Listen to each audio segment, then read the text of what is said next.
오늘은 성탄절 후 첫째 주일 성서정과 본문 중에 하나인 마태복음 2장 13절에서 23절까지 말씀을 통해서 하나님의 은혜를 나누도록 하겠습니다. 오늘 본문은 이 성탄 시기에 일어났던 아주 끔찍하고 가슴 아픈 이야기이죠. 헤롯의 영아학살 이야기입니다. 지난 성탄절 예배 때도 또 설교 때 또 성찬 때 이 언급을 잠깐 했지만 성탄절은 기쁜 날이죠. 기쁜 날이지만 그 기쁨이 세상이 어떻게 되든지 말든지 우리는 주님이 오셨으니까 기뻐하는 그런 날이 아닙니다. 그렇게 기쁜 날이 아니죠. 그날 예수님의 오심 때문에 두려움과 불안 또 시기에 그 누구보다 참 취약했던 어느 사람에 의해서 아무 죄 없는 어린아이들이 죽고 그 어머니들의 이루 말할 수 없는 고통이 공존했던 날입니다. 제가 예전에 그 유럽 미술관을 돌면서 이 헤롯의 영아학살이라는 주제를 적지 않은 화가들이 다루었음을 제가 보았습니다. 우리는 잘 이 주제를 잘 안 다루잖아요. 이게 신앙적으로 간과하면 안 되는 이야기구나 라는 것을 그때 또 새삼스럽게 알았습니다. 그 그림을 한번 볼까요? 한 4개의 그림이 정말 많습니다. 근데 그 중에서 그 귀도 레니, 참 그림을 예쁘게 그리는 귀도 레니가 그린 헤롯의 영아학살 입니다. 어머니와 아이도 명을 받아서 죽이려는 군인들의 이야기. 그 다음 그림입니다. 니콜라스 푸생의 그림이죠. 명을 받아서 죽이려고 하고 어머니는 필사적으로 아이를 막으려고 합니다. 그 다음 그림. 그 유명한 루벤스의 그림입니다. 아이를 어떻게든지 여기서도 죽이려고 하고, 그래서 좀 사람이 많죠. 한번 이렇게 보시기 바랍니다. 마지막 볼테라라는 화가의 그림입니다. 대량 학살이 이루어지죠. 영아학살. 저 어머니들의 절규를 한번 보시기 바랍니다.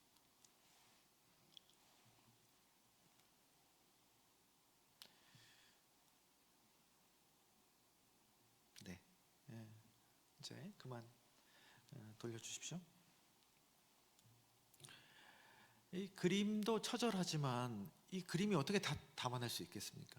그 어머니들의 절규, 그 슬픔을 어떻게 다 담아낼 수 있겠습니까?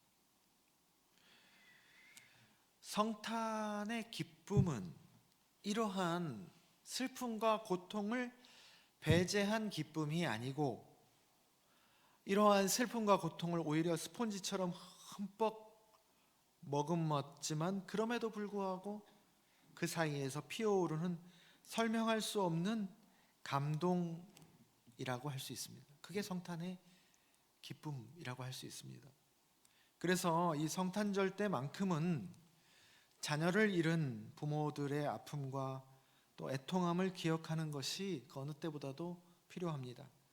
그래서 그 제주도 4.3의 유가족들, 또 5.18의 유가족들, 또 생태 같은 아이들을 잃어버린 세월호 유가족들, 또 이태원 유가족들, 천안함 유가족들, 작년에 그 무안공항 유가족들, 비롯한 이들, 그리고 우리 현대사에서 그 헤롯 같은 권력자들의 불안으로 억울하게 죽임을 당한 이들의 가족을 어느 때보다도 기억하는 날이어야 합니다. 이걸 기억하지 않은 채 우리끼리 기쁘다 구주 오셨네 하면 얼마나 그게 우스꽝스러울까요? 그것을 포함한 채로 구주가 오셨음을 뭉클하게 기뻐하는 것, 당신이 희망입니다 라고 기뻐하는 것이 성탄절의 기쁨이겠죠. 그렇게 많은 사람들이 죽고 고통당하는 틈바구니 속에서 이 난리통에 예수와 그의 가족, 거룩한 가족이라고 하죠. 예수와 그의 가족들은 어떻게 합니까?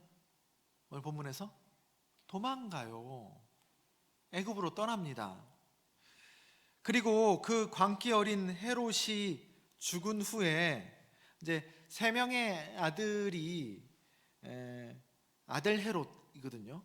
아들 헤롯들. 그래서 성경에 헤롯이라고 나와 있는 게 다 똑같은 헤롯이 아니에요. 그래서 세 명의 아들 헤롯이 세 개의 지역을 나눠서 아버지가 통치했던 데를 세 개를 나눠서 분할 통치하는데 그 왕을 분봉왕이라고 그러죠. 그래서 유대와 사마리아의 그 알짜배기 땅을 맡은 22절의 아켈라오, 헤롯 아켈라오는 아버지보다 더 포악했다고 전해집니다. 그래서 한 10년 그 지방에서 분봉왕을 하다가 로마에 의해서 안 되겠다 그래가지고 폐위를 당하죠. 그래서 그 이후에는 그 지방은 이제 로마에서 파견된 총통이 직영하는, 직접 관할하는 지역으로 운영을 합니다. 로마에서 왕을 더 이상 안 세우고. 그래서 그 총독 정치, 그 두 번째 총독이 그 유명한 빌라도입니다. 하여간 피신해서 다시 돌아오는데 이 아버지보다 더 포악했던 헤롯 아켈라오가 그 지방에서 다시 한다고 하니까 돌아온 더 악화될 수 있잖아요. 그래서 그 유대와 사마리아 지방을 피해서 갈릴리 지방 나사렛으로 가서 정착을 하게 됩니다. 그 지방은 헤롯의 아들이지만 좀 덜했나 보죠. 헤롯 안티파스라는 아들이 갈릴리의 분봉왕으로 통치했던 지역이었습니다. 근데 여러분 어떻습니까? 구원자 그리스도로 온 거 아닙니까? 근데 이런 고난과 슬픔을 해결하고 건져내 주기는커녕 떠밀려서 피신하고 도망다니고 숨어 지내고 다시 돌아올 때 그 포악을 피해서 다른 곳으로 가고 그럽니다. 헤롯의 영아학살은 다름 아니라 예수가 온 게 직접적인 원인인데도 그러는 거예요. 악한 권력자들에게 때리면 맞고 죽이면 죽고 위협하면 피하고 하는 우리네 사람들이죠. 힘없고 불쌍한 백성들이 늘 그렇게 살지 않습니까? 그 힘없고 불쌍한 백성을 구하지는 않고 똑같이 위협하면 피하고 때리면 맞고 죽이면 죽죠. 무기력하기 그지 없습니다. 예수가요 이때만 그런 게 아니에요. 평생 그랬습니다. 평생. 소설 침묵에서 나왔던 그 예수와 같습니다. 여러분 성탄의 중요한 메시지 중에 하나는 이러한 여러 재앙과 고난, 고통과 슬픔의 일들이 참 무기력하죠.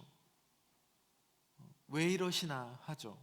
그러나 결코 그렇다고 해서 우연이 아니다라는 것입니다. 우리는 이런 일을 겪으면 어떤 생각이 듭니까? 재수없이 걸린 거죠. 나만. 그리고 내가 뭘 잘못해서 이런 걸까? 내가 그때 그걸 하지 않았더라면 어땠을까? 거기로 가지 않았더라면 어땠을까? 이런 억울함과 죄책감에 휩싸이기 마련입니다. 그러나 지난 주일 복음서 수태고지 사건에서도 이사야와 미가의 예언에 그 사건은 근거한 것이다 라고 본문에 기록되어 있고 나눴는데, 오늘 본문 또한 그것이 다 말씀의 맥락과 근거가 있는 일이라는 것을 본문은 분명히 밝힙니다. 그 말씀을 이루려 하심이라, 또 이루어졌느니라, 이루려 함이러라가 오늘 본문 11절의 중간중간, 일이 일어나는 중간중간에 박혀 있습니다. 그래서 하나하나 그 일을 떼어서 보면 마이너스 같은 일이지만, 하나님은 그분의 구원, 선으로 만들어 가시는 그분의 일을 차근차근히 해나간다는 것을 그렇게 표현하는 것이죠. 다 맥락이 있는 거예요. 모든 것이 약속에 근거한 것이고 예언된 일이라는 것이죠. 여러분, 이것은 우리의 작은 일 하나하나가 사실은 그냥 지나쳐갈 수 없고, 어떻게 보면 굉장히 소중한 일이다라는 것을 역으로 반증하고 있는 것입니다. 우리는 보통 그렇게 생각하죠. 되면 좋고 아니면 말고. 하나님은 우리의 인생을 그렇게 그냥 하찮게 생각, 좀 큰 거라도, 우리가 큰 사람이라도 되고 큰 일이라도 하나님 좀 의미 있게 생각할지 모르겠지만, 우리의 일상들, 또 작은 일들은 그냥 야, 나 세상 돌리는데 바빠, 그런 일에 내가 신경 쓸 겨를이 없다라는 것으로 그냥 그 부분은 내가 열심히 해서 따내야 되는 것처럼. 그래서 하나님이 우리에게 그냥 되면 축하해, 안 되면 말고, 그렇게 우리의 인생을 하나님이 절대 보지 않는다는 것의 반증이기도 합니다. 그래서 신앙은요, 그분의 뜻, 그분의 리듬과 속도에 나를 맞추어가는 과정입니다. 하나님이 이루어가는 그 뜻과 리듬과 속도가 진실이고, 우리는 그의 진실에 맞춰야죠. 우리가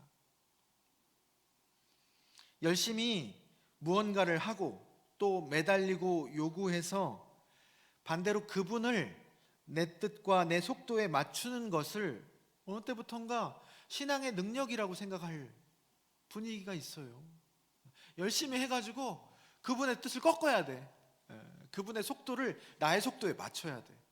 그러면 그것이 신앙의 엄청난 능력이다, 영적인 파워다 라고 생각하는 그 신앙의 분위기가 있는데, 그것은 그리스도교 신앙을 크게 오해한 겁니다.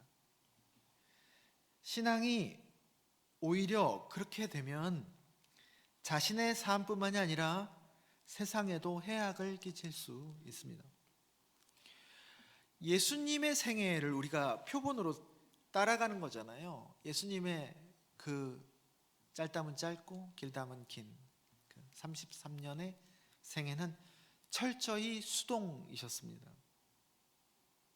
사도행전을 우리가 예배 때마다 고백하는데, 사도행전에서의 예수님 부분은 죄다 원어에서 다 수동태입니다. 우리가 예수를 닮는다는 것은 그렇게 철저히 예수님처럼 하나님에게 맞춰지고 길들여지고 승복하는 수동의 삶으로 점점 변해간다는 것이죠. 근데 내가 하나님을 조종한다고요? 내 뜻에 하나님을 맞추어가는 게 신앙의 성숙이라고요? 오히려 퇴보하는 거고 미숙해지는 겁니다. 이렇게 수동의 삶으로 예수님처럼 변해가는 것, 그것이 신앙의 성숙입니다.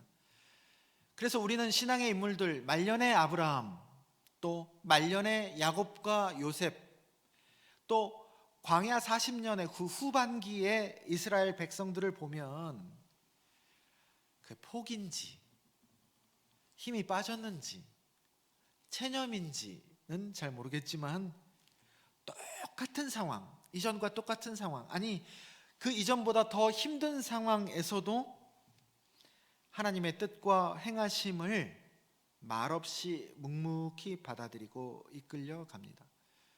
초반에는요, 하나님이 나타나셨는데 참 말이 많거든요. 말이 많아요. 근데 나중에는 더 무리한 요구 아닙니까? 이삭을 바치라는데요. 야곱의 말년은 편했나요? 야곱의 말년에 더 인생이 꼬이거든요. 멸문지화를 당할 뻔해요. 그리고 다 막내 아들이 죽은 줄 알고 기근이 들어서 그럽니다. 근데 말년에 야곱을 보십시오. 바로 앞에 선 야곱, 제가 험악한 세월을 살았나이다. 한마디 합니다. 후반기에, 광야 후반기에 이스라엘 백성들을 보면 어떻습니까? 묵묵히 구름기둥과 불기둥 뜨면 가고 서고 합니다. 길들여진 거죠. 예수님도 오늘 본문에서 도망당하여 가는 동안 어떻게 됩니까? 하나님의 일은 차근차근 저 물밑에서 성취되어 가고 있는 것이다. 여러분, 촛불은 약하지만 아주 짙은 어두움에도 꺼집니까? 곧 꺼질 것 같지만 아주 매서운 추위 또 촛불을 끄지는 못합니다. 그 촛불 같은 아기가 뭐가 무섭다고 그 온 힘을 동원해 가지고 다 죽이려고 했어도 하나님이 허락하지 않으시면 죽이지 못하죠. 그리고 또 기억하고 새겨야 할 성탄의 메시지는 성육신, 인카네이션의 신비입니다. 예수님은 아무리 그렇다 해도 구원자로 우리에게 오셨죠. 그렇다면 과연 예수 그리스도를 보내셔서 이루시려는 구원이 뭐냐? 우리 구원에 관심 있지 않습니까? 그 구원이 뭐냐를 알 수 있는 그리스도교 복음의 커다란 한 축이 이 성육신의 신비입니다. 우리는 십자가는 잘 아는데 십자가도 사실은 그 깊은 도를 잘 모르죠. 오해해서 곡해해서 성육신은 아예 이 성탄의 한 축인데 성육신은 아예 그냥 먹는 거냐 그렇게 여길 때가 있습니다. 그리스도교 복음의 한 축입니다. 하늘에서 능력으로 우리를 고통으로부터 구원해 주시는 방식의 그런 구원이라기보다 하늘에서 내려오셔서 우리와 고통을 함께 겪는 방식의 구원입니다. God is for us. 우리를 위해서 하나님은 있다. 우리를 위해서 뭔가를 해주면 우리는 좋죠. 그것이 아니라 God is with us다. 이거 보면 되게 이상한 말이에요. 우리와 함께 해준다는 말이에요. 임마누엘이죠. 하늘에서 말씀과 능력만 베푸시는 것이 아니라 땅으로 이 추한 죄악의 자리로 투신하시는 것입니다. 그거는요, 가만 보면 참 감동스러운 하나님의 사랑이지만 사실은 우리가 원하지 않는 구원 방식이라고 할 수 있습니다. 우리는 그냥 하늘에서 우리가 필요한 거 던져주는 걸 제일 좋아해요. 그때 부대낌이 없습니다. 그러나 우리는 이러한 God with us, 임마누엘의 구원을 삶의 구석구석에서 맛보았고 느끼고 바라고 있다고 할 수 있습니다. 자식도요, 여러분 귀하잖아요. 그러니까 하나부터 열까지 다 도와주고, 있으면, 없어서 그렇지 있으면 다 도와주고 싶고 대신 해주고 다칠세라 금지옥엽처럼 다루곤 하죠. 그게 이제 과보로 흘러가기도 하죠. 그러나 그렇게 하는 것이 그렇다고 해서 자식을 구해주는 것이냐, 고마워하고 사랑으로 느끼냐는 별개인 것 같습니다. 우리가 가난하고 소외된 이를 돕는 방식도 그렇습니다. 제가 이 교회 저 교회 사역을 하면서 노숙자 사역을 좀 가는 데마다 이렇게 맡아가지고 경험을 했었는데, 대체로 그들을 도울 때요, 어떤 교회는 쌀을 또 매일 주고, 어떤 교회는 500원을 또 줘요. 500원. 어떤 교회는 1,000원. 근데 자주 하기 때문에 제가 하는 거 500원을 줬습니다. 매일 또는 매주 정기적으로 이렇게 줬어요. 줄을 엄청 서요, 그거 받으려고. 근데 또 그렇게 주는 교회가 많아가지고, 그분들은 받고 다른 교회로 막 엄청 달려가요. 그래서 수금하듯이 이렇게 합니다. 근데요, 그분들이 그걸 고마워하지 않습니다. 고마워해야 되잖아요. 고마워하지 않습니다. 어떻게 생각하느냐? 내 자존심을 팔아서 그 500원을 받는다고 여깁니다. 위에서 밑으로 뭔가를 던져줘서 구해주는 방식으로 그들을 대하는 거예요. 교회는 언제부턴가 세상을 그렇게 이해해 왔습니다. 세상이 마치 교회보다 밑에 있는 것처럼. 우리가 교회에서 세상 사람들은, 세상은 이라고 표현할 때 그 밑에 뉘앙스가 있잖아요. 세상은 죄에 빠져 있고, 또 우리 교회는 하나님을 아는 구원받은 백성, 진리를 소유한 이들처럼 생각하고 말할 때가 은연중에 많이 있습니다.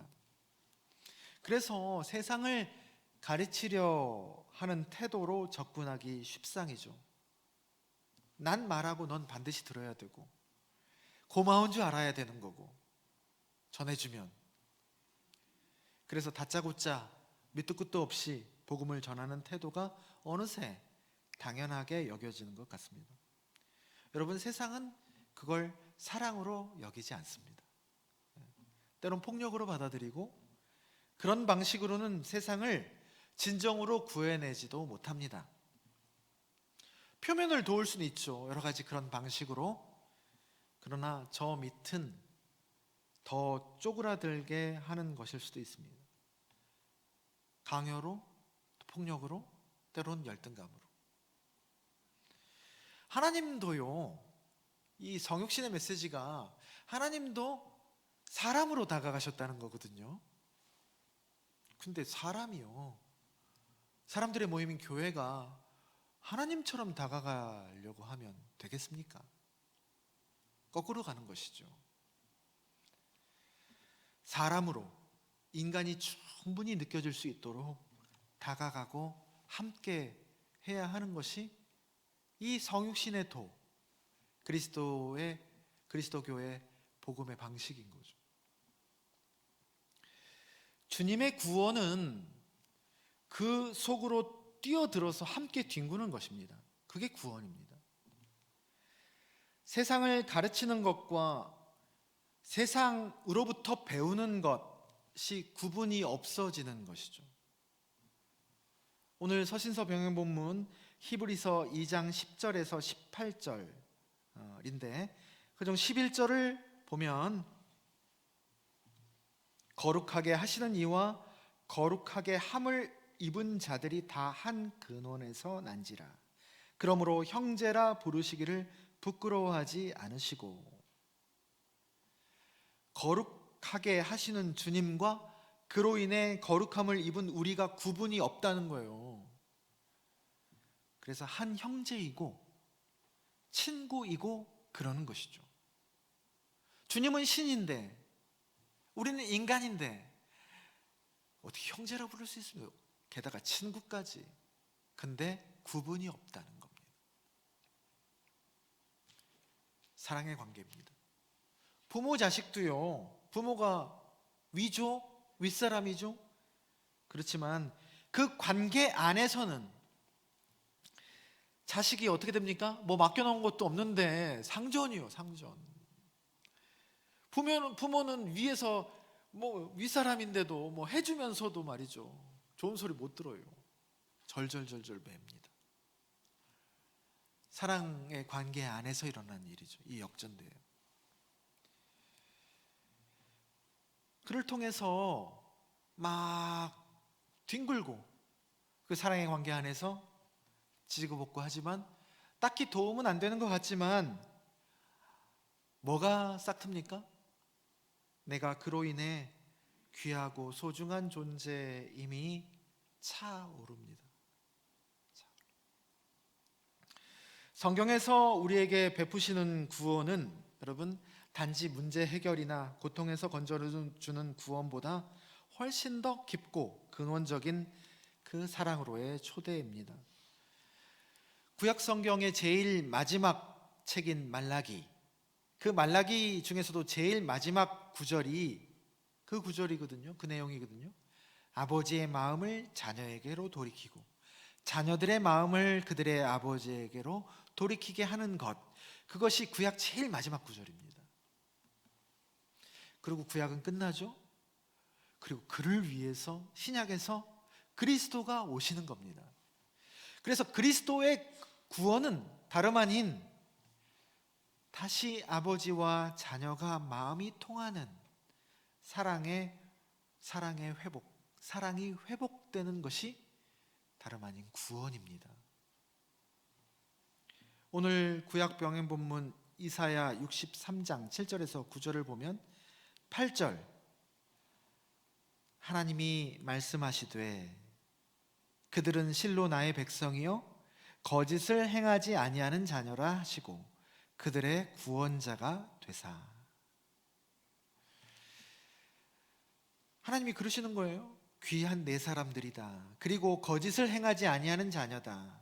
여기서 거짓을 행하지 않는다는 것은 윤리적이고 도덕적인 것이 아니고 무슨 얘기입니까?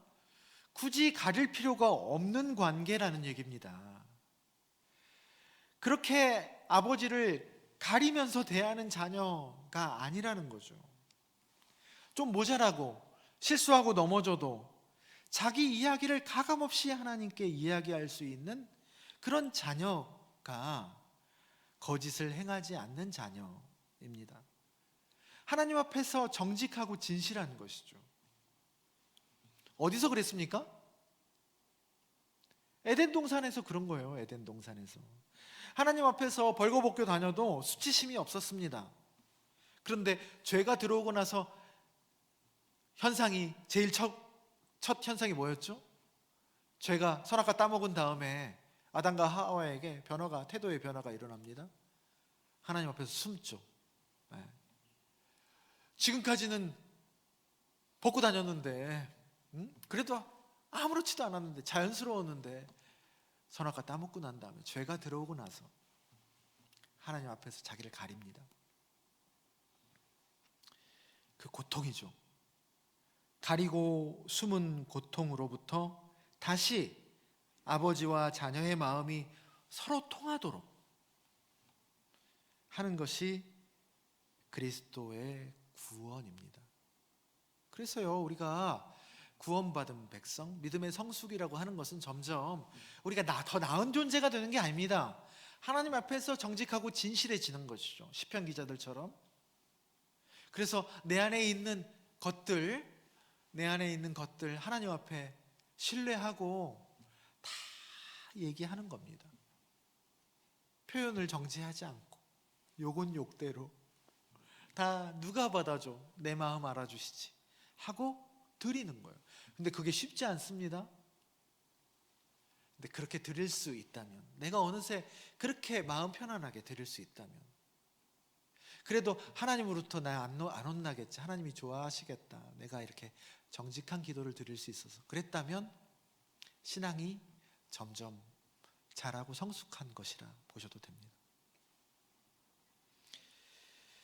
그래서 구약 병행 본문 9절에서 기가 막힌 표현이 나옵니다. 9절, 여러분 함께 한번 이건 읽어볼까요? 구약 병행 본문 이사야 63장 9절입니다. 한 목소리 읽습니다. 그들의 모든 환난에 동참하사 자기 앞에 사자로 하여금 그들을 구원하시며 그의 사랑과 그의 자비로 그들을 구원하시고 옛적 모든 날에 그들을 드시며 안으셨으나. 이걸 새한글 성경은 더 풀어서 번역했습니다. 그들이 괴로움을 겪을 때마다 여호와께서도 괴로워하셨습니다. 여호와 앞에 천사가 그들을 구원했습니다. 여호와께서 그들을 사랑하고 불쌍히 여기셔서 그들을 되사셨습니다. 옛적 모든 날 동안 여호와께서 그들을 들어 올려 업어 주셨습니다. 라고 이 구절을 새한글 성경은 그렇게 번역했습니다. 모든 환난에 동참하는 것. 너가 괴롭냐? 나도 괴롭다. 주님이 피난하는 동안, 헤롯의 영아 학살 동안 주님은 힘없이 방관하는 것 같지만 그 속에서 같이 고통당하고 계셨다. 엘리 위젤의 소설 나이트를 보면 그렇습니다. 유대인 학살, 오늘 영성의 향기에도 빅터 프랭클의 죽음의 수용소에서의 글이 나오죠.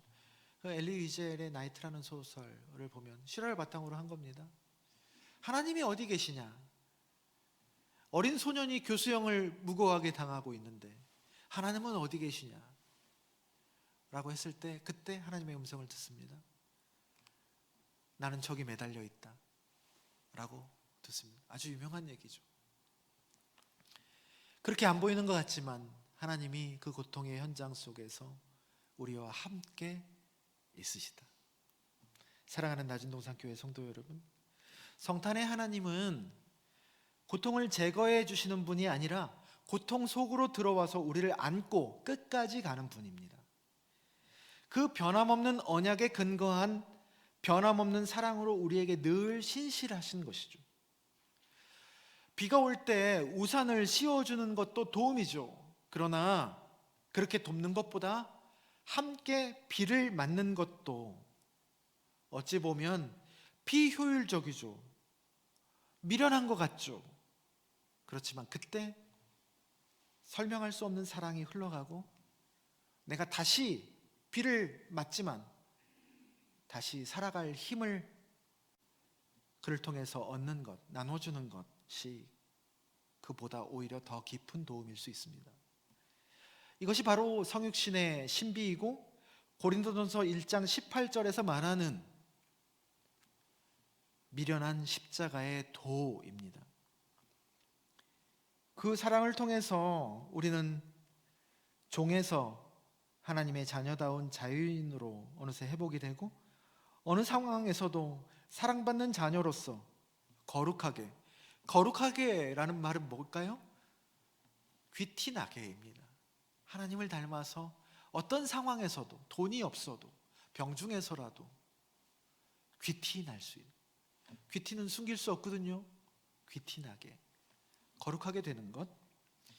너도 나도 그렇게 주님의 생명으로 생기가 돌게 되며 더불어서 잘 함께 살아가는 그것이 바로 진정한 구원이고 진정한 평화이고 이 땅의 기쁨이며 그것을 하늘에서는 지극한 영광으로 받으시는 겁니다.